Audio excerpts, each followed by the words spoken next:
स्नेहनील art of teaching या चॅनलवरती आपल्या सर्वांचं स्वागत आहे. विद्यार्थी मित्रांनो, महाराष्ट्रातील ज्या विद्यार्थ्यांनी बीएड करिता अप्लिकेशन म्हणजेच नोंदणी केलेली असेल किंवा रजिस्ट्रेशन केलेलं असेल त्या सर्व विद्यार्थ्यांसाठी अत्यंत महत्वाचा हा व्हिडिओ असणार आहे विद्यार्थी मित्रांनो.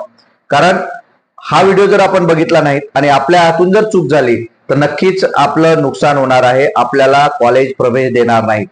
या संदर्भातील हा व्हिडिओ आहे, म्हणजेच मेथडच्या संदर्भातील हा व्हिडिओ आहे विद्यार्थी मित्रांनो. तर नेमक्या मेथड कोणत्या टाकायच्या आहेत, कोणत्या चुका आपल्याला करता येणार म्हणजे करायच्या नाहीत हे आपल्याला या ठिकाणी मी सांगणार आहे. आपण जर माझ्या चॅनलला पहिल्यांदा आले असाल तर माझ्या चॅनलला सबस्क्राईब करा, जेणेकरून येणारं कोणतंही जे अपडेट असेल ते अपडेट आपण आपल्या चॅनलला कायमस्वरूपी देत असतो.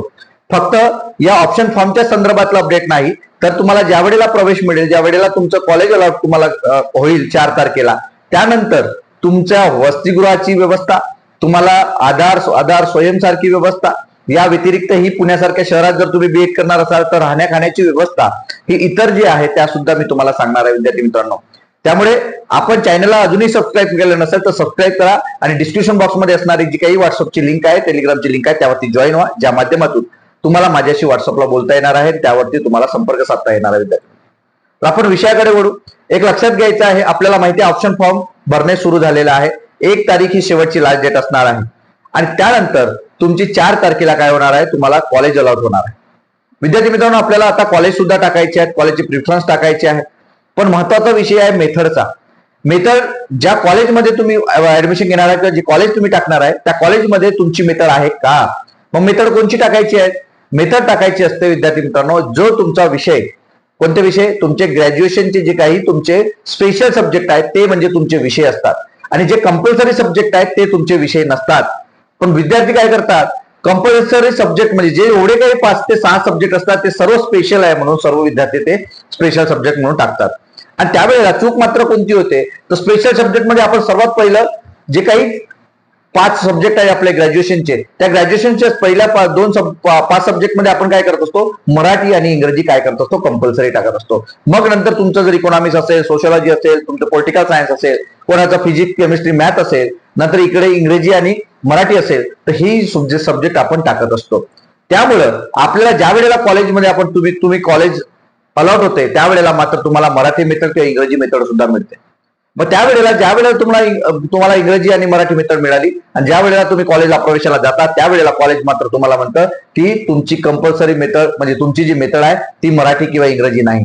मराठी इंग्रजी मग कोणाला चालतं, ज्यांनी ELT घेऊन म्हणजे इंग्लिश लिटरेचर घेऊन त्यांची डिग्री झाली असेल, जे मराठी विद्यार्थी मराठी ज्यांनी मेथड टाकले त्यांची मराठी लिटरेचर जर स्पेशल सब्जेक्ट असेल तर त्या विद्यार्थ्याला ती मेथड मिळेल, अन्यथा त्यांना मेथड मिळणार नाही.